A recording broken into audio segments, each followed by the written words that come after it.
All right, guys, day 237 of starting a pickleball brand. I don't actually know what day it is, but it's been a lot. So a little bit of an update on the paddles for those of you who have asked and kind of been following along the journey, and some of you want to buy a paddle, hopefully. It has been quite a little bit of a journey and a struggle.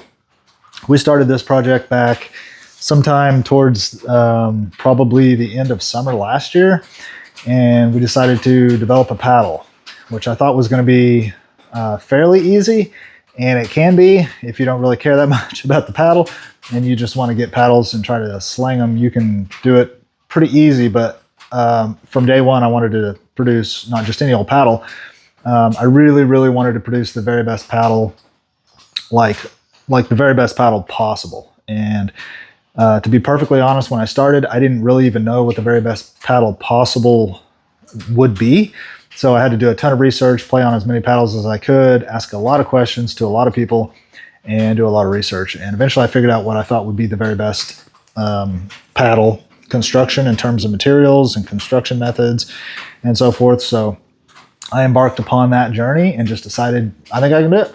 So been working on that for months now, and we've been through many different paddle versions, many different paddle manufacturers, many different prototypes, different materials, different core types, different face types, different handle lengths. Like, there's been a lot of testing going on, and we finally got one here recently that I really felt good about, and I really felt like this is what I've been waiting for. This is like the breakthrough I've wanted in the whole project, and this is going to work. So I found a manufacturer who could produce the paddle the way that I wanted it to, with the kind of core that I wanted and so forth.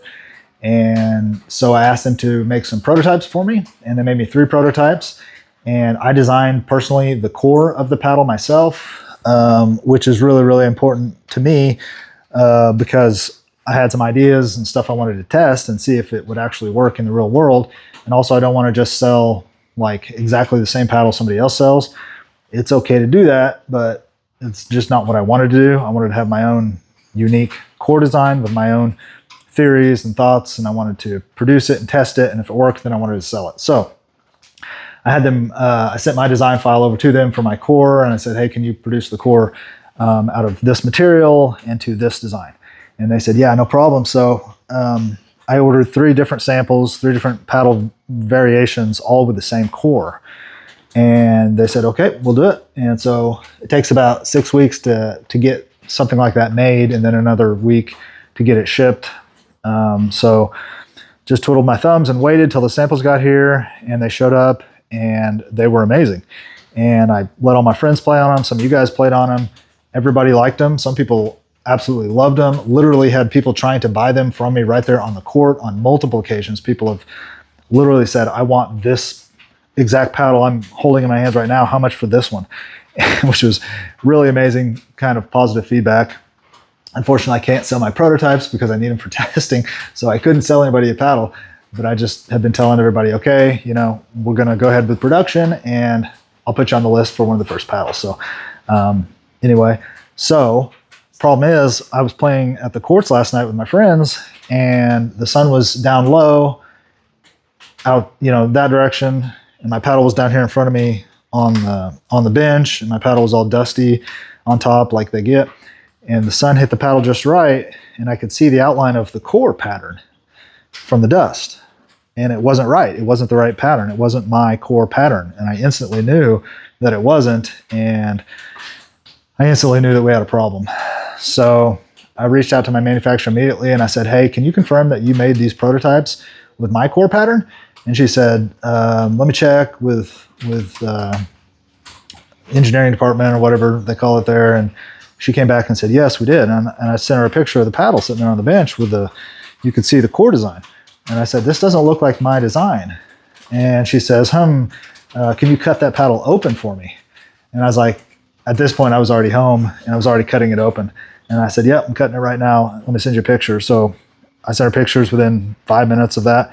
And she went back to her team, and they said, yeah, we've made a mistake, and we want to make it right. So I was up till like 1 a.m. last night negotiating with them and resolving that situation. Because over there it's like 12 hours different time zone. So if you want to do anything in real time and get something resolved quickly, you have to just stay up and be up when they're up. So anyway, I'm wiped out today from just missing so much sleep after playing a bunch of pickleball and whatever. So I'll show you the core and show you what I found and what's going on. Let me flip the camera around here real quick. All right, so this is one of our prototypes, and I have completely disassembled it. There's the end cap. Here's the face. You can see our logo, Strata, what's left of it there after I tore it apart. Here's part of the grips that makes it shaped to your hand nicely. The edge guard, like I said there. And this is carbon fiber. This is what's called raw carbon fiber, and it's also got the carbon friction surface, so it's very textured, which gives you tons of grip on the ball for a lot of spin. But yeah, that's what your carbon fiber face looks like. Very, very thin, very, very lightweight, but also very, very strong. And so here's the other side that I did not strip apart yet. So this is the full carbon face. Carbon goes all the way top to bottom, all the way into the handle, all one piece. Very, very stiff, very, very strong. And then the edges of these paddles are also fully carbon. So this is what's called a full carbon chassis because it is 100% carbon top, bottom, all the way around on the edges, including the handle, which makes it very stiff right here.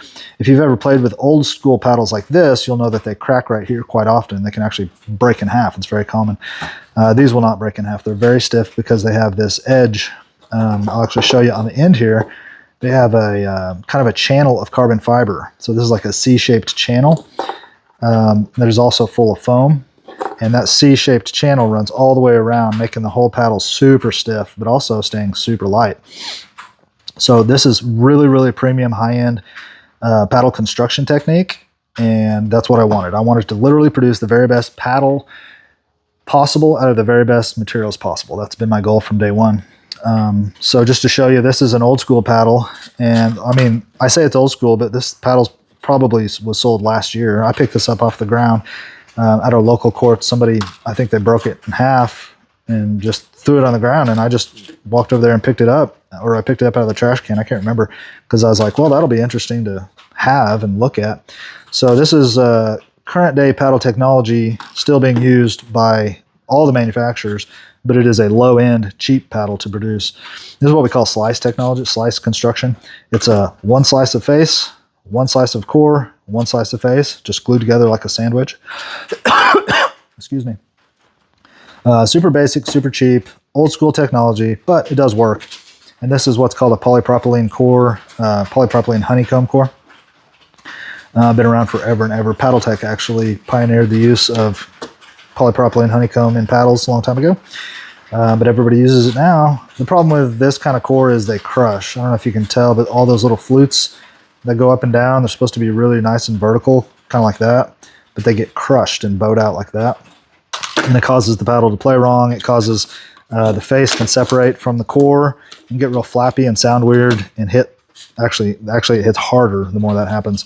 So that's called core crush. So that's one of the big problems with honeycomb cores. So we're moving away from honeycomb cores completely, and we'll go into a foam core paddle, which is what we're producing here. And so I'll flip it over here and show you the actual core on this one. Now, some of you will immediately look at this pattern and know exactly what paddle company this pattern comes from. I'm not going to say their name on here, but you guys who know, you know. This paddle was not supposed to have this pattern in it. I have my own design, and it is very different from this. So I stripped all the face and everything off last night to verify that they did make it with the wrong pattern, and yeah, they did. So this is a foam core, and this is not like a packing foam or something you would get in a packing in a box or something. This is like ultra high density foam. I don't know if you can see, but you can barely get your fingernail about 1 millimeter just into the top layer, and then that thing gets dense as all heck. I mean, it's almost as stiff as wood. It's super, super hard. You cannot compress it almost at all. So a very interesting foam. It turns out to be very, very good for pickleball paddles, and is very, very light as well. So this is where the industry is going, and as soon as I saw that that was happening, I was like, this is what I want. I want to be at the forefront of the industry instead of at the back. I want to be doing the current tech, et cetera, but I want my own design. I want to test my own theories and produce some samples and see if they play well.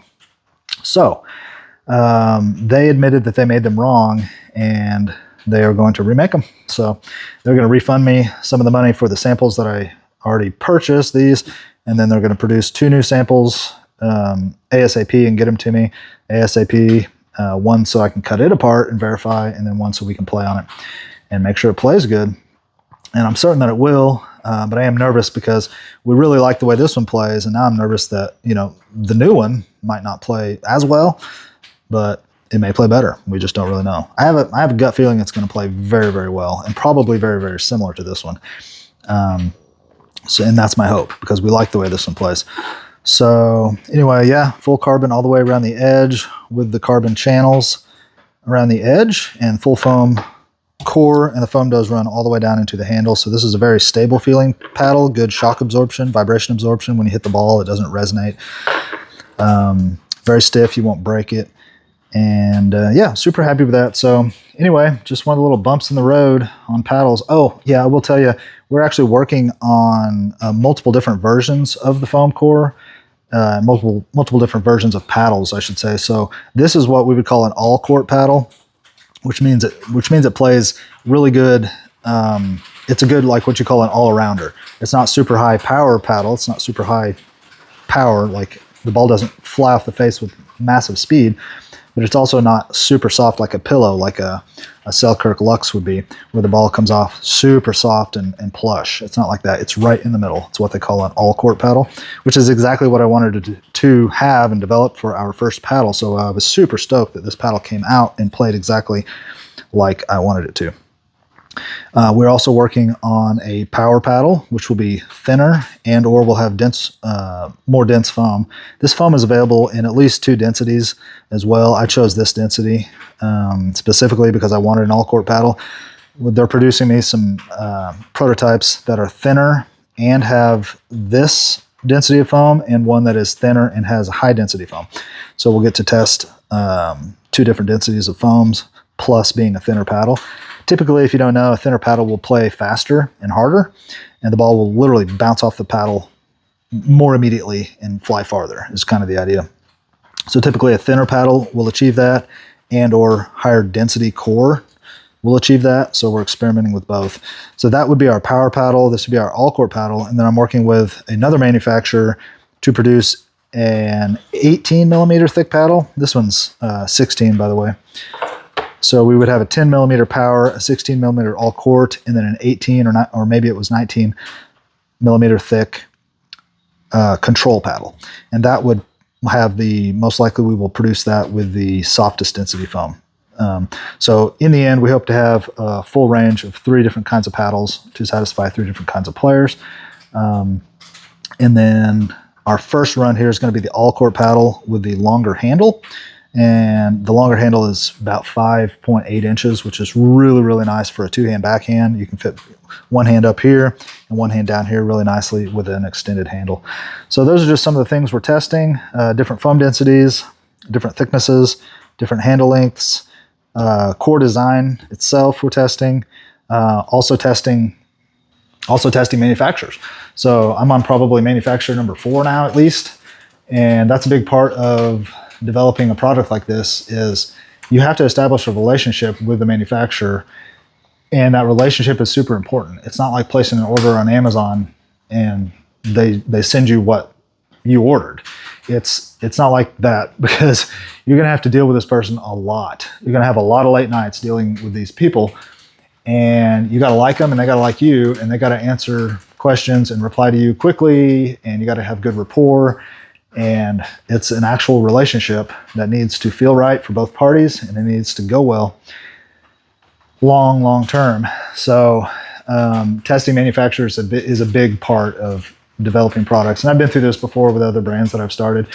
So I'm used to that, and I actually like that. I really enjoy that part of this. Vetting manufacturers is fun for me. Ordering samples is super fun for me. I really enjoy developing products and sourcing them. This is the part of the business that I enjoy probably the most. So I'm having a lot of fun doing this, but this was pretty disappointing because we've been playing on these paddles, these prototypes now for months. And we thought we were playing on we thought we were playing on a paddle with our core in it, and we weren't. So now we're nervous because, you know, when our core does get here, is it going to play good or bad? If it plays bad, we're kind of back to square one. If it plays good, we can proceed with the production order, and we'll have paddles here in just a few weeks to sell you guys. And I'm super excited about that. So anyway, I'm very optimistic that it's going to go well and everything is going to work out perfectly in God's timing for the benefit for everybody involved. I am very optimistic, just a little bit stressed out right now because I did not expect this little bump in the road. So anyway, guys, give a like and a subscribe. If you like the video, ask questions. I'll answer you down below. Otherwise, guys, I will catch you on the next one.